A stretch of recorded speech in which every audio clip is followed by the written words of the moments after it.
So I've been informed that we'll be live tweeting, so I've muted my phone to prepare for this event.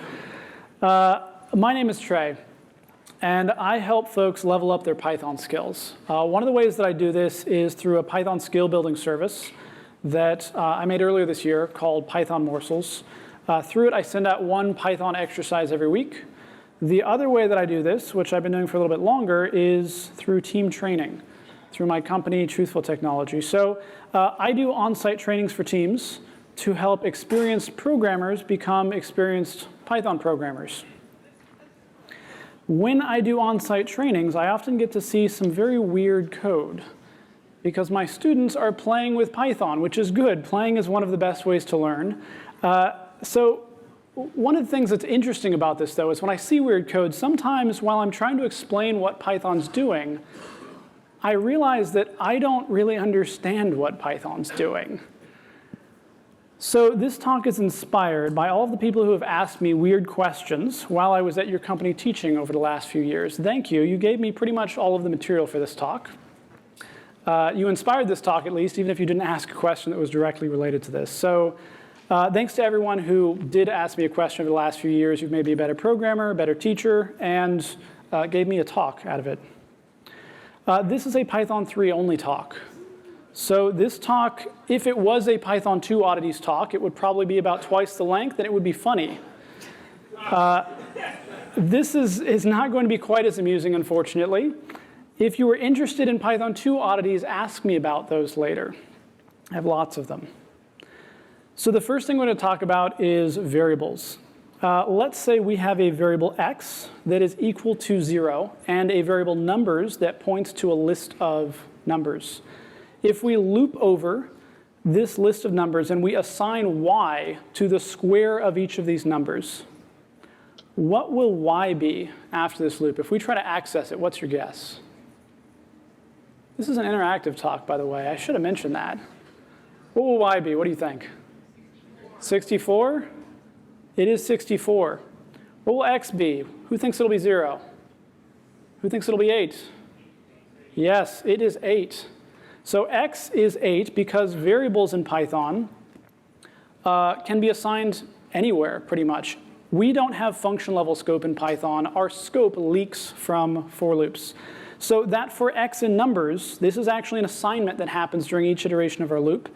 And it works the same way as an assignment that uses an equal sign. So we're assigning inside this loop two different ways. We get an assignment outside of our loop as well. We get a variable that's visible outside of our loop. We're going to do the same thing, except this time we're going to take x equals 0. We're going to take numbers, and we're going to make a list comprehension. So this list comprehension, x squared for x in numbers, we're using the same variable name there, x. What do you think x will be after this list comprehension? 0? It is 0. So x is 0 after our comprehension because list comprehensions have their own scope. Now, this is actually the case in Python 3. I said I wasn't going to mention Python 2. This is the only place where I will say Python 2 did this differently. If you're used to Python 2 land, for loops actually leak their scope, and list comprehensions leak their scope in Python 2. In Python 3, comprehensions have their own separate scope. So we're going to do something a little bit different here. We're going to take a global variable numbers, and we're going to say we'd like to add more numbers to this list. So we're going to use plus equals inside of a function add numbers here. What will this do, do you think, if we call add numbers with 4, 5, 6? This could make a local variable numbers. It could modify numbers. It could give us an error. Give us an error. It gives us an error. So we get an error because we are both reading from and assigning to a global variable. So the thing on the left-hand side of that equals sign numbers, that is a global variable. We're trying to read from it, and we're trying to assign to it at the same time. Python does not like that. So we're going to take a look at another example of the same thing. We've got numbers as 1, 2, 3. We're going to make set numbers. We're not using plus equals here. We're just printing numbers, and we're setting numbers equals nums. This gives us an error as well. if we're simply reading a global variable and then later trying to assign to a variable of the same name. Variable names in Python cannot be both local and global in the same function. We are not allowed to read from a global variable and then write to a variable of the same name that we're expecting to be local. Python only allows a variable to be either local or global at one time. So if Python allowed this, by the way, the reason Python doesn't allow this, well, one of the reasons that I think of, I don't know if the core developers actually thought of this, it might be a happy side effect. This would make for unclear code if we were able to make a local variable with the same name as a global variable. We're allowed to read a global variable without writing to it, but we can't write to a local variable that has the same name as a global variable. So if we swapped these two lines of code, it would actually work. So we've got here numbers equals nums. We print numbers. This function prints the expected numbers. We've got 4, 5, 6 is printed out. But our global variable here does not change. We are not changing a global variable. We're making a local variable that has the same name. So we are assigning to a local variable. That global variable numbers, sorry about that, that global variable numbers is different from that local variable numbers. Assignments only change the local scope in Python. If you want to change something outside of the local scope, you've got to do something special. Assignments only change the local scope. So what if instead of doing an assignment in add numbers, we used the extend method? Does this do anything differently? Are we going to get the same thing? What's your guess? Different? Same? So at this point, when we call this function with add numbers 4, 5, 6, this does something different from before. We don't get an error. This adds numbers, 1, 2, 3, 4, 5, 6. What will numbers be? Yeah, numbers is also 1, 2, 3, 4, 5, 6. So that global variable numbers, it seems like it changed. Python doesn't like it when we change our global variables. It kind of seems like we're breaking the rules here. The tricky thing is that we didn't actually change a global variable. We mutated an object, and we can mutate any object in Python that we can get our hands on. We didn't do an assignment, we did a mutation. So we can't assign to global variables, but we can mutate absolutely anything as long as we can touch it and it is mutable. So you are allowed to read from global variables in Python, but you can only write to local variables. Every assignment statement assigns to a local variable. There are some escape hatches in Python to get around this. I'm not going to mention them. You shouldn't even look into them. Don't write to global variables unless you really have to. List comprehensions have their own scope. This is something to note because it's actually very helpful. And Python scope rules are entirely about assignments. You don't need to worry about scope if you're just mutating an object. Mutations and assignments are different things in Python. That leads us to our next topic, mutability. So assignment is about changing variables. Mutability is about changing objects. Objects and variables are very distinct things in Python. So let's say we're going to have a list of numbers again, 1, 2, 3, and we're going to assign numbers 2 to numbers. If we append to numbers 2, how many elements will numbers 2 have? What do you think? This one's an easy one. This is pretty simple code here. Yeah, we got 4. We append to numbers 2, we get 4 elements, 1, 2, 3, 4. What will numbers be? It's also 4. So this is a big gotcha if you're just learning Python. This is something that you can actually not know for a while and mostly get away with being fine, but this is a gotcha. This is something that could bite you in your code. So we are referencing the same object with 2 different names. Mutating one of these lists mutates the other one because they're the same exact list. Changing objects and changing variables are distinct things in Python. Assignments change the variable. They change a variable to point it to a different object. Mutations change the object itself, which any number of variables could be pointing to. We don't know how many things point to a particular object when we mutate it. So can we make a tuple with lists inside it? Tuples are immutable. Lists are mutable. Is this allowed in Python? What do you think? Yeah, this is actually allowed in Python. Python allows us to do this. What if we call the append method on the first list in this tuple? Will Python allow that? We've got a mutable thing inside of an immutable thing. Python's perfectly fine with this. So Python doesn't give us an error here, and in fact, the first list in this tuple now has 2 items inside it. Tuples are immutable, meaning that we can't change them, but we haven't changed our tuple. We changed the list that's inside our tuple. So if we take the first list of this tuple and we assign it to a new variable, and then we append to the list that that new variable points to there, we've changed that list everywhere that it's referenced. In that variable, inside the tuple, everywhere we reference that list, it's changed. Tuples don't actually contain objects. That mental model of the world breaks down in Python. Tuples don't contain objects, they just contain references to objects. Variables don't store objects either. Variables and data structures do not store objects in Python, they store references to objects, they're pointers. If you've ever worked in a programming language that has pointers, you thought maybe you got away from them, pointers are everywhere in Python. Every variable, every data structure actually stores pointers. So what will happen if we make a new list and then we try to append that list to itself? Will Python allow this? I see some interesting expressions. No one's ever tried this, because why would you try this? This seems like a bad idea. This is one of those, what's it called, a snake eating itself sort of situation here. We've got a list that is inside of itself. So this is allowed. Python allows us to stick a list inside of a list because lists don't contain objects, they contain references. This is the biggest proof of that. If lists contain objects, you couldn't have a list that could contain itself. So this makes an infinitely recursive data structure, which the Python REPL represents a little bit strangely. You've probably never, I hope you've never seen that before. I don't know what code like that would actually do. So Python allows this, and this should prove to us that the analogy of variables and data structures being buckets that contains things doesn't work in Python. That breaks down. Variables and data structures are not buckets that contain objects. Instead, they're like lookup tables that reference a memory location of an object. You can look up a name to see what object it actually points to.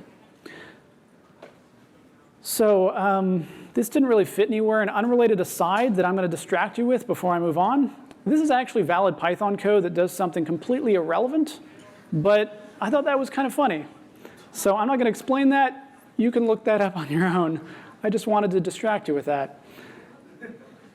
So data structures in Python, lists, dictionaries, tuples, anything that contains something else, that's kind of a lie. They don't actually contain objects. They contain references to objects. They contain pointers.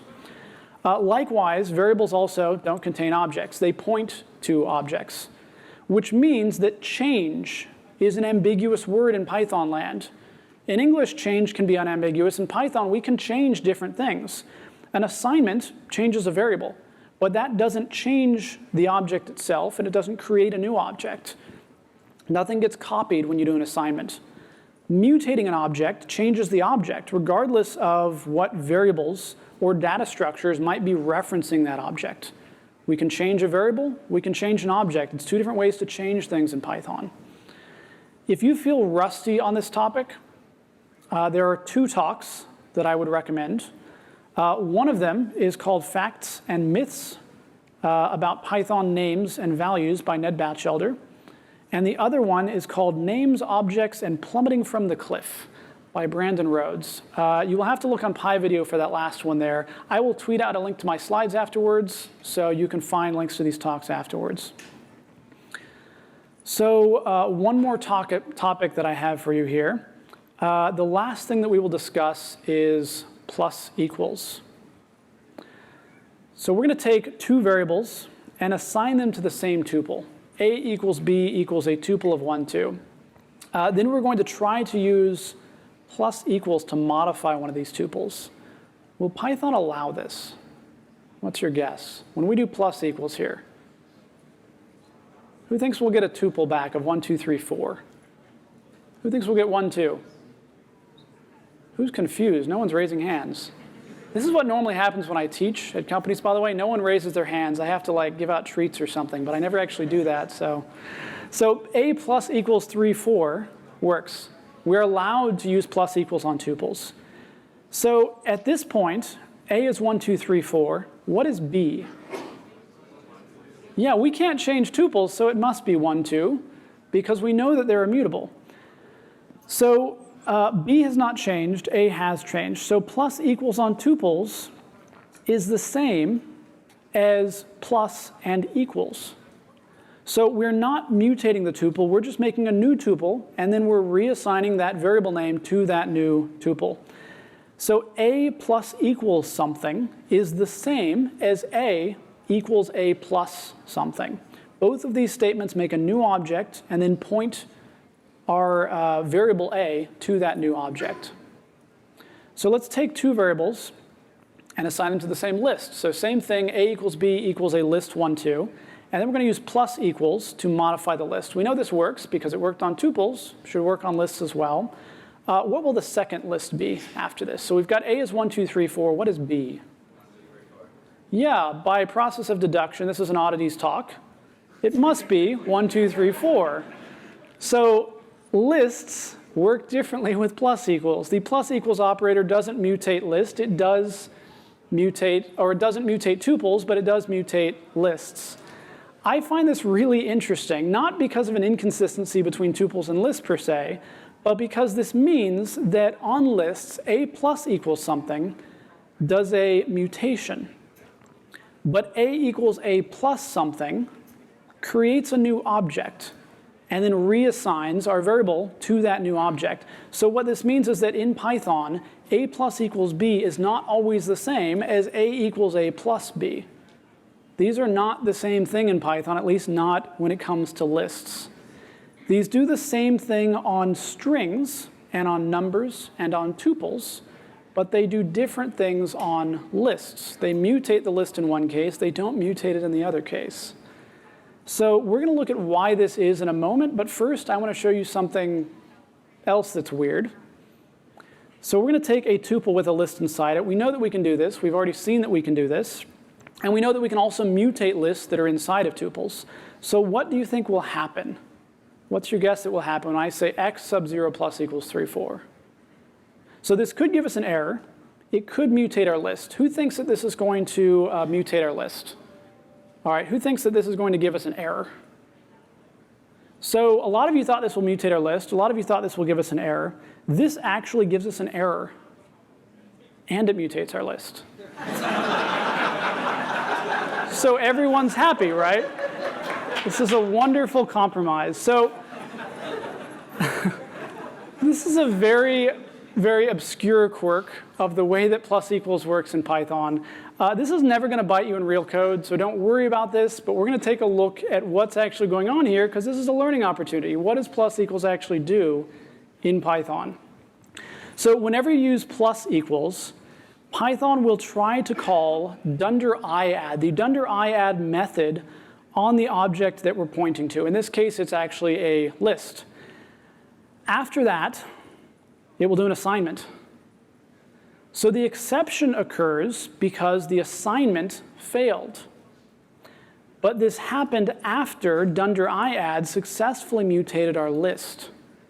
The list dunder iadd method mutates our list and returns itself back to us for the sake of that assignment there. But we're not allowed to assign into tuples. So we get an error at that point. So it mutates our list from the dunder iadd, and then it gives us an error when it tries to do that assignment. So this is not going to ever bite you in real code, because you're never going to, hopefully you're never going to, use plus equals to attempt to mutate a list that you have inside of a tuple. That's a weird thing to do in Python code. You might expect this would give you an error. It does give you an error, which is probably when you would then fix your code.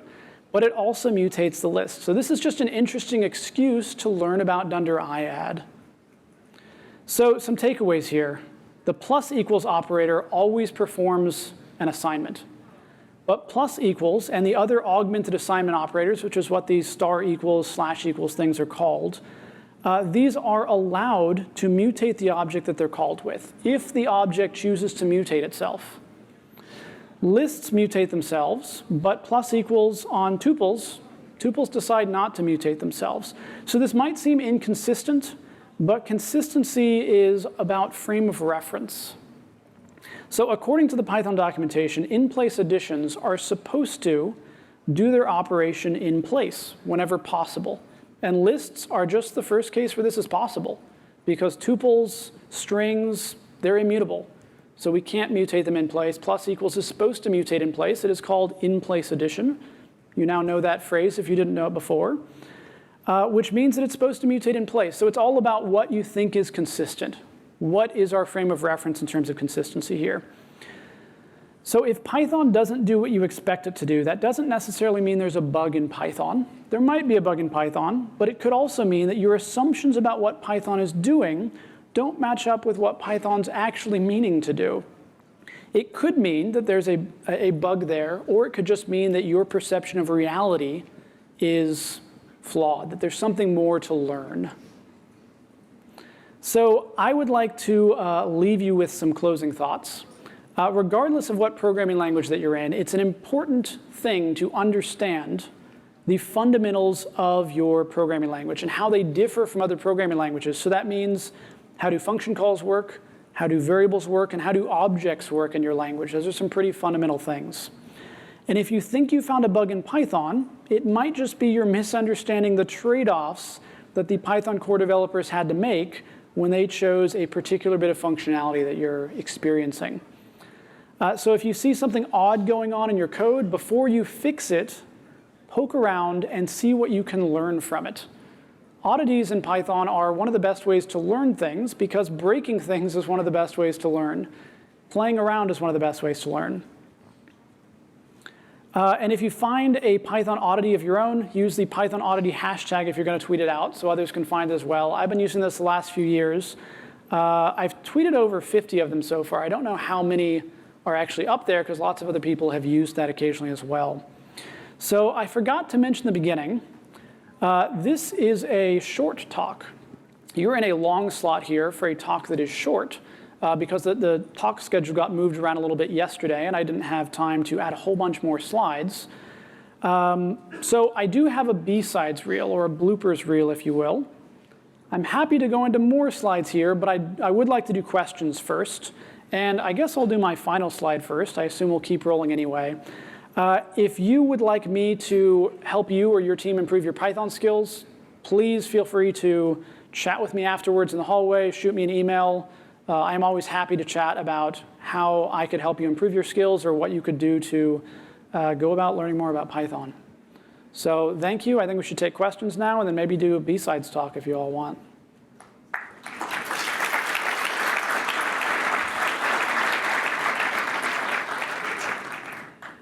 Questions? Yep. How do you discover these Python oddities? How do I discover them? My students, mostly. I mean, I also poke around with Python on my own. Sometimes I'll do something just to wonder what happens when you make a decorator return a number instead of a function. Does that work? And then try it out and see what happens. And then sometimes it's worth tweeting out, sometimes it's not. Regardless, Twitter doesn't usually care if you tweet out nonsense. So playing around, but mostly people showing me code and going, what's happening in my code? And I see that there's something they're doing wrong, but I also don't understand how what they're doing wrong is getting this very strange behavior we get. So teaching. Teaching is a great way to learn things. Other questions? So what you mentioned, changing the global variable in Python, you can use this kind of method just using the global variable. That will change the variables, right? Yeah, so I'm not going to mention it on the video because I don't want you all to use this. But yes, that is the escape hatch that I mentioned that you shouldn't use. You're absolutely allowed to assign two global variables in Python. It's local by default. There's an escape hatch there to allow you to assign to globals. In fact, there's even an escape hatch to allow you to assign to variables that are not global and not local, but in some kind of an in-between scope. Yep, other questions?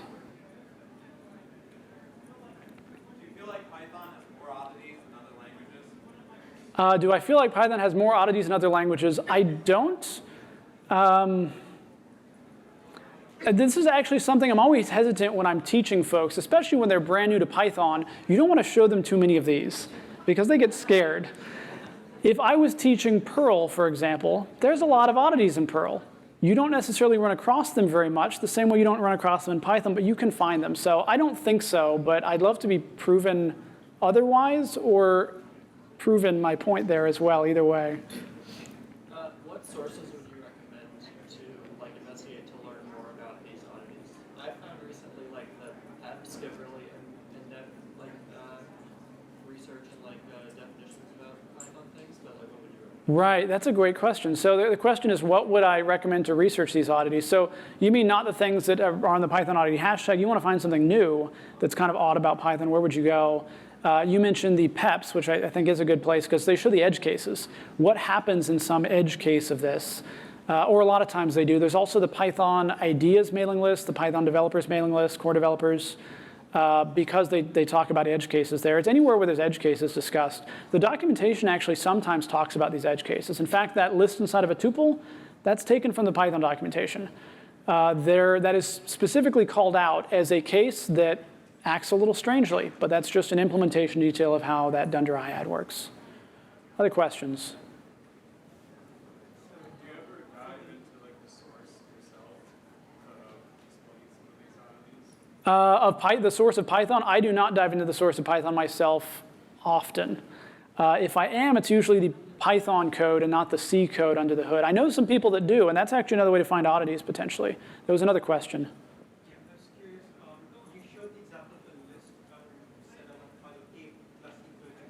Yep. It's basically doing in-place addition, decomputing list. Right. Are there other examples of in-place addition in that form? Right. So are there other objects besides lists that have that weird plus equal situation? This is a great question, and I thought about this last night and thought I should have an answer for it, and then I didn't look into it. I think the answer is yes, and I think it's yes on counter objects in the collections module. You should look into that, though, because I might be lying to you. And the reason I say that is counter objects, you can actually plus equals on them, which is somewhat interesting. You can play around with what that does, but they're like a dictionary, and I'm pretty sure they do an in-place addition there. So it's tricky to find things that use plus equals, because dictionaries themselves, for example, you can't use plus on dictionaries. So yes, I think there are other examples, but I don't know how many are kind of buried in the standard library there. So I'm surprised no one asked me a question that I said you were allowed to ask me at the beginning here. I mentioned that this was a Python 3 talk. Who's using Python 3? That is your main programming language. All right, who's on Python 2 still? You can raise your hands, OK. So many of you actually are still on Python 2. So I'm going to mention here, I have a slide. I might actually have two slides. The string 8, is it less than the number 8? What's your guess? So in Python 3, this is an error. So this is an error in Python 3. In Python 2, this is false. So if we took the string 8 and we asked if it's less than the number 9, what do you think? Also false. What about the string 8? Is it less than a very large number? True. No, it's false. Every string is actually less than every number in Python. The reason for this is a little bit odd. It's the same reason that the list containing the number 8 is greater than the number 8, and the list containing the number 8 is less than the string 8. In Python, what happens when you try to, in Python 2, in legacy Python, what happens when you try to take different objects that don't know how to compare themselves to each other and compare them, it looks at the type, and it says that type is a string. Well, list, that's greater than int, which is less than str. So all integers are less than all lists, which are less than all strings, which is a logical way to see the world. So in Python 2, there's some very odd oddities floating around. There are actually potential bugs in your code. This, I don't think, has bit me, but it has bit my students before. I know that. So be careful with Python 2. It's dangerous. Another Python 2 oddity. At least I think this is a Python 2 oddity. Yes, it is. So class A, we've got a property. Do properties exist in Python 2 for those who are using it? Yeah, a couple people nodding heads. So properties, the property decorator exists in Python 2. What it does is it allows us to say A equals is class here. A.x, when we access it, just by the nature of us asking what is x, it gives us the value. We don't have to call it. It's not a method anymore. It's a property. If you don't know what these are, look into them. So Python 2, if we say a.x equals 4, it works, which it shouldn't. In Python 3, this gives you an error. You're not allowed to assign to properties. And in fact, it's 4. The reason this happens, so those of you using Python 2 are probably scared right now. The reason this happens in Python 2 is I forgot something. What did I not inherit from? Object. This is an old style class. Old style classes are dangerous. Don't use old style classes. So one more Python 2 oddity. We've got a class. I've got a string in this class. I've got a single letter that's from this string, the letter A, and I'm going to make a dictionary comprehension. This dictionary comprehension, it takes each of our letters in this string, it gets the value in ASCII, and it gets the ASCII value of the letter A, subtracts them to get the position in the alphabet of each of these letters. This is a way of doing this. This gives us an error. This is actually both a Python 3 and a Python 2 oddity. Why does this give us an error? I showed something like this in my talk. It was a little cryptic, though. So this gives us an error. Actually, I guess I didn't mention this in my talk. So this gives us an error because we have two different scopes that are playing with each other not very well, comprehension scope and class scope. In Python 2, if we do the same thing, we make a class, we make a string, we make a single letter, and we make a list comprehension that we then pass to dict. It doesn't give us an error. This works. So this is an oddity that's actually convenient because I needed to do this one time in Python 2, and this worked. This is a bit of a Python 2 and a Python 3 oddity because in Python 3, this also gives us an error. The reason behind this is a whole bunch of stuff I don't have time to talk about, but you can look into my slides. Classes in Python have some really weird scope stuff that goes on. So I've got a class. I have a for loop inside it. This is valid. We can put any code we want pretty much inside of a class while we're defining it. This makes a.n be 2 because we're allowed to do assignments inside of our class. The odd thing here is that if we say n star star m, either way though, for n in numbers in a comprehension in Python 3, we get an error. This does not work. The reason is comprehension scope and class scope can't talk to each other. I could give a whole talk on class scope in Python because there's a lot of weird things it does. The reason class scope is this weird in-between land that can't touch the other scopes around it is if it could, we would get really weird behavior with methods because methods in Python are not supposed to be able to access things that are just outside of them. So I'm going to wrap up and let you look at these slides on your own. But I'm going to go through these at the end here and show you things that you can look into on your own later. This is a very weird one. We're using plus equals on vowels, which is outside of our class. An even weirder one, this one works, and it also changes our outer list, whereas that string didn't change. We learned about this from Dunder IAD. So I'll let you look into those on your own. We've got no time for questions right now, right? So let's wrap up. And if you have more questions, chat with me in the hall afterward. Thank you.